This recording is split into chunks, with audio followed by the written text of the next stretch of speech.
വിശുദ്ധ അഗസ്റ്റീനോസ് പറഞ്ഞിട്ടുണ്ട്, ആത്മാവെ, ദിവ്യകാരുണ്യത്തിൽ നിന്റെ മണവാളനെ കണ്ട തൃപ്തിയടയുക. തൻ്റെ ജീവിതത്തിൽ യേശുനാഥനെ കണ്ടെത്തിയതിനു ശേഷം ദിവ്യകാരുണ്യത്തിൻ്റെ നിറവിൽ ജീവിക്കുവാൻ വിശുദ്ധ അഗസ്തീനോസിന് സാധിച്ചു.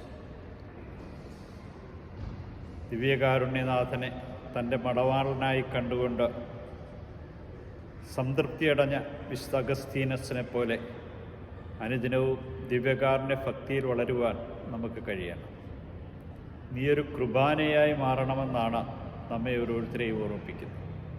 ഈ കുർബാനയുടെ നിറവിലേക്ക് നമ്മളെ വിളിക്കുന്ന കർത്താവ് തന്നെ മുറിച്ചു നൽകിയതുപോലെ നാമും മുറിച്ചു നൽകുവാൻ വിളിക്കപ്പെട്ടവരാണെന്നും അനുദിനവും